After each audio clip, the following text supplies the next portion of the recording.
जय श्री राम दोस्तों। पृथ्वी पर पौधे की उत्पत्ति वैज्ञानिकों के अनुमान से 10 करोड़ वर्ष पहले ही हो गई थी। ब्रिटेन में हुए एक अध्ययन में यह जानकारी सामने आई है।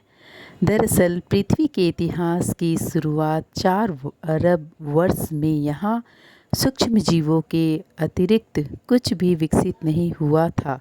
फिर पानी में उत्पन्न होने वाले पौधे धीरे धीरे भूमि पर विकसित होने लगे। पृथ्वी पर पेड़ पौधों का विकास एक बड़ी घटना थी, लेकिन उनकी शुरुआत बीजों से नहीं हुई थी। बीजों की प्रक्रिया के जरिए पनपने से पहले बीजाणुओं के द्वारा पेड़ पौधों का विकास हुआ करता था। ऐसे में यह सवाल दिलचस्प है कि सबसे पहला बीज कौन सा था। वैज्ञानिकों ने ऐतिहासिक प्रमाणों के जरिए यह भी पता लगाया है कि बीज वाला पहला पौधा कौन सा था। पौधों का पृथ्वी पर जीवन के विकास में बहुत बड़ी भूमिका रही है। वैसे तो बीज शब्द का अर्थ पेड़ पौधों के लिए ही उपयोग में लाया जाता है, लेकिन साहित्य में बीज शब्द उद्गम बिंदु के लिए उपयोग में लाया जाता है। लेकिन विज्ञान के नज़रिए से एक सवाल यह उठता है कि आखिर पृथ्वी पर पौधों का पहला बीज कहाँ से आया था। यह सवाल अपने आप में अजीब है, क्योंकि पहले बीज बिना पेड़ के कैसे आया होगा और पहला पेड़ बिना बीज के नहीं आया होगा। आइए जानने की कोशिश करते हैं कि आखिर इस बारे में क्या कहता है विज्ञान। इस सवाल का जवाब एक शब्द में छिपा है, जिसे जीवन का विकास कहते हैं। इस लंबी प्रक्रिया में समय के साथ जीवों में बदलाव होते हैं, जिन्हें जीव बदलते परिवेश में सही तरह से ढालने के लिए लाते हैं। वो जीव बेहतर जीते हैं।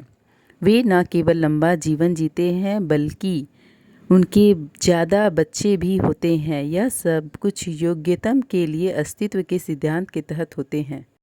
बीजों के विकास की कहानी। लेकिन कुछ बीजों के विकास की भी अपनी कहानी है। पेड़ पौधे ने बीजों के जरिए खुद को फैलाने का काम 38.5 से 36.5 करोड़ साल के बीच में शुरू किया था। यानी कि बीजों के अस्तित्व में आने से पहले ही पेड़ पौधों का अस्तित्व मौजूद था।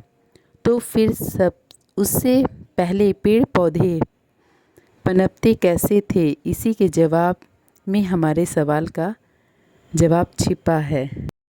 बीजों के आने से पहले पौधे बीजाणुओं का उपयोग करते थे, जिसे स्पोर्स कहते हैं। आज भी सेल, वाल, काई, फन जैसे पादपों में अब भी जीवाणु होते हैं। ये महीन भूरे कण फर्न पत्तियों के नीचे पाए जाते हैं, लेकिन ये बीज से कुछ मायनों में अलग होते हैं।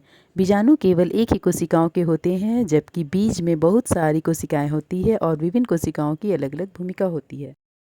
जहाँ बीजाणु केवल एक ही पौधे से पैदा होते हैं, तो वहीं बीज के बनने में 2 पौधों का योगदान होता है। यानी एक बार अंकुरित होने के बाद बीज अपने अभिभावकों की तरह से पनप सकता है, लेकिन बीजाणुओं की उससे पहले लंबी प्रक्रिया से गुजरना पड़ता है। पेड़ से दूर होने पर उन्हें हरी कोशिकीय प्लेट के रूप में विकसित होना होता है, जिसे मेगाटोफाइट कहते हैं, और पौधे के रूप में पनपने के लिए 2 गोमेटोफाइट्स को मिलाना होता है। तो कैसी लगी जानकारी दोस्तों, कमेंट में ज़रूर बताइएगा।